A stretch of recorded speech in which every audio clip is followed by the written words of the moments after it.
Stage 1లో 9 పంపులు, stage 2లో 10 పంపులు, 19 పంపులు వారు అన్నట్టు అంగుళం కూడా నీళ్ళు ఇవ్వకుండానే నిల్లు మీదనే డిజైన్ అయినాయి అధ్యక్ష. ఇంకా ఈ పంపుల లిఫ్టులలో ఎవరికి లాభం వచ్చింది, ఎవరింట్లో కనక వర్షం కురిసింది, ఎవరు పండగ చేసుకున్నారో నువ్వు అర్థం చేసుకో అధ్యక్ష.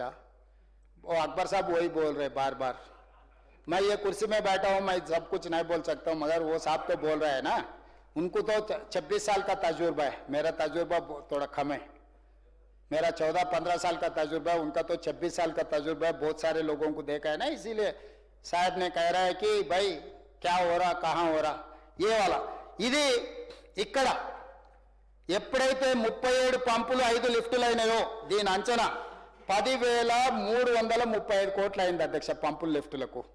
అధ్యక్ష జూరాల దగ్గర కడితే పంపులకు లిఫ్టులకు 5,185 కోట్ల అధ్యక్ష. ఇక్కడికి వచ్చేవరకల్లా 37 పంపులకు 10,335 కోట్ల అధ్యక్ష. స్ట్రైట్గా 100% సరాసరి 100% పెంచి 5,185 కోట్లను 10,335 కోట్లకు పెంచుకున్నాడు అధ్యక్ష. సీదా 5,200 కోట్ల రూపాయలు పంపులకు లిఫ్టులకు పెంచి దీన్ని టోటల్ ఏం చేసిండు అధ్యక్ష, లెక్కలు 35,250 కోట్లకు అంచనా చూపించింది. పోనీ పంపులకు లిఫ్టులకు 5,000 కోట్లు మింగితే మింగండి అనుకుందాం, ఆకలి ఎక్కువ ఉంది అనుకుందాం, పిల్లలు చాలా మంది ఉండరు, సంసారం పెద్దది, ఒకవేళ ఆశపడ్డాడే అనుకుందాం అధ్యక్ష జరసేపటికి, అట్లా కూడా ప్రజలు ఒప్పుకోరు. కానీ ఒకవేళ ఇక పేద కుటుంబం కాబట్టి ఇక ఇన్ని రోజులు ఆకలితో ఉన్నాడని ఏమైనా ఎక్కువ తిందాం అనుకున్నాడు అధ్యక్ష. రిజర్వాయర్ల కెపాసిటీ 70 TMCలకు తగ్గించిండు అధ్యక్ష. ఎన్ని ఎత్తినవని కాదు అధ్యక్ష, ఈయన ఏమన్నాడు, జూరాలలో నీటి లభ్యత తక్కువ ఉంది, 70 TMCలు ఎత్తుకుంటే మనకు సరిపోదు, శ్రీశైలం పోతే 90 TMCలు ఎత్తుకోవచ్చు, అందుకోసమే శ్రీశైలం పంపించిన అన్నాడు. మరి ఎత్తిన నీళ్లు 90 TMCలు ఎత్తి ఏడబోస్తున్నావు అధ్యక్ష, 70 TMCలే రిజర్వాయర్లు చేసిండు అధ్యక్ష. ఒకవేళ ఇదే జూరాలలో 70 TMCలకు తగ్గించుంటే ఇది ఏ 20,000కో 25,000 కోట్లకో ఈ ప్రాజెక్ట్ కంప్లీట్ అయితే ఈ పాటికి 100% కంప్లీట్ అవుతుండే అధ్యక్ష. ఈ రోజు శ్రీశైలానికి తరలించడం ద్వారా పంపులు లిఫ్టులు పెంచి రిజర్వాయర్స్ కెపాసిటీ తగ్గించి 70 TMCలకు చేసిండు అధ్యక్ష. ఏ రకంగా ఈరోజు చంద్రశేఖరరావు గారు ఏ మోహం పెట్టుకొని ఉత్తమ్ కుమార్ రెడ్డి గారిని ప్రశ్నిస్తాడు అధ్యక్ష?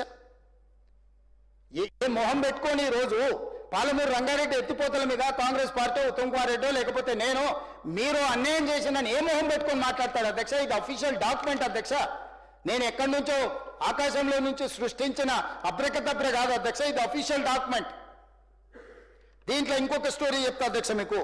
అసలు ఇక ఈయనను ఏమనాలో నాకు తెలియదు కానీ మంజూరు ఇట్లా ఇచ్చిండా 2015లో ఈ నిర్ణయం తీసుకొని చేస్తే 2022 వరకు డిపిఆర్ లేదు అధ్యక్ష, డీటెయిల్ ప్రాజెక్ట్ రిపోర్ట్ లేదు.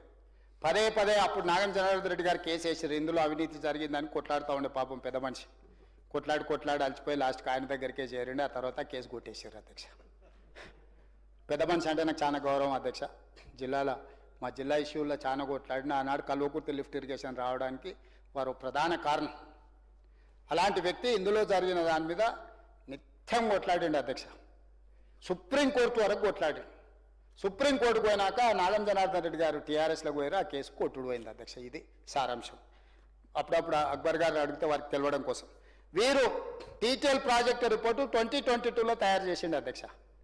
2022లో దీన్ని ఎంతకు పెంచిండంటే 55,800 కోట్లకు ఈరోజు అంచనాలు పెంచిండు అధ్యక్ష.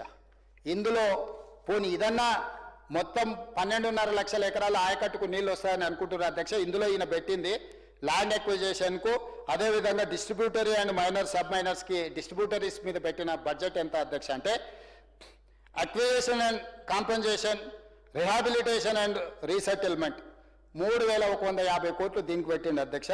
డిస్ట్రిబ్యూటరీస్లకు ఒక 1,100 కోట్లు పెట్టిండు అధ్యక్ష. 4,200 కోట్లు పెట్టిండు అధ్యక్ష. అధ్యక్ష 12.5 లక్షల ఎకరాలకు నీళ్ళు ఇవ్వాలంటే భూసేకరణ ఈ ప్రాజెక్టు కట్టడానికి 7,000 కోట్లు అయినట్టుంది ఉత్తమ్ కుమార్ రెడ్డి గారు చెప్పాలి, ఓన్లీ కేవలం భూసేకరణకి. ఈ డిస్ట్రిబ్యూటరీ 12.5 లక్షల ఎకరాలకు ఒకవేళ నీళ్ళు ఇవ్వాలి అని అంటే 25 నుంచి 30,000 కోట్ల రూపాయలు అయింది అధ్యక్ష. ఈరోజు 32,200 కోట్ల రూపాయలతోని మొదలైన పాలమూరు రంగారెడ్డి ఎత్తిపోతల పథకము 85,000 కోట్ల రూపాయలకు ఒక్క రూపాయి తగ్గదు అధ్యక్ష. అది కూడా సరైన సమయంలో అయిపోతే ఇది కూడా 1,00,000 కోట్లకు చేరుతుంది అధ్యక్ష. మీకు మొదట్లో చెప్పిన కదా అధ్యక్ష, గోదావరి మీద ఉన్న ప్రాణహిత చేవెళ్ళ ఎట్లా కాళేశ్వరం అయ్యి ఎట్లా 38,000 1,50,000 కోట్లు అయిందో డిట్టో యాజ్ ఇట్ ఈస్గా నువ్వు పేరు మార్చుకో. తుమ్మిడేటి బదులు జూరాల రాసుకో, మేడిగడ్డ బదులు శ్రీశైలం రాసుకో. చేసిన వాళ్ళు మాత్రం సేమే, నేరగాళ్ళ పేర్లు వేరే రాయక అధ్యక్ష. ఇద్దరు పంపులు లిఫ్టులు అయిన ఆయన్నే, నిర్ణయం తీసుకున్న ఆయన్నే. ఇవాళ ఈ ప్రాజెక్టు తక్కువ చేసి చూపించి 2022లో 15లో మొదలు పెడితే 22 వరకు దీనికి అంచనాలే లేవు అధ్యక్ష ఎంత అవుతుంది అనేది. 7 ఏళ్ళ అంచనాలు లేకుండా 20,000 కోట్లు ఖర్చు పెట్టింది అధ్యక్ష. 20,000 కోట్లు ఖర్చు పెట్టి ఒక్క ఎకరా కన్నా నీళ్ళు ఇచ్చిండంటే అది కూడా ఇవ్వలేదు అధ్యక్ష. దీనికి సంబంధించి కూడా మీకు ఒక కాగితం చూపిస్తా అధ్యక్ష.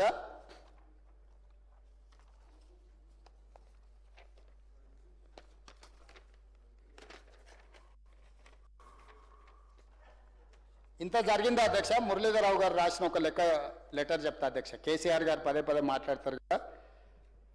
From C Muralidhar, B Tech FIE, Engineer in Chief Irrigation and CAD Department, Erramanjil, to the Principal Secretary to Government I&CAD Department, Telangana State Secretariat. Date 9/6/2015. 2015లోనే Muralidhar Rao గారు ENC ఇరిగేషన్ కేసీఆర్కి అత్యంత ఆప్తుడు ప్రియపాత్రుడు రాసిన లెటర్ల లాస్ట్ పారాగ్రాఫ్ చదివినిపిస్తా అధ్యక్ష. The funds are proposed to meet the expenditure for the construction of the above Palamur Rangareddy lift irrigation scheme from the state funds only.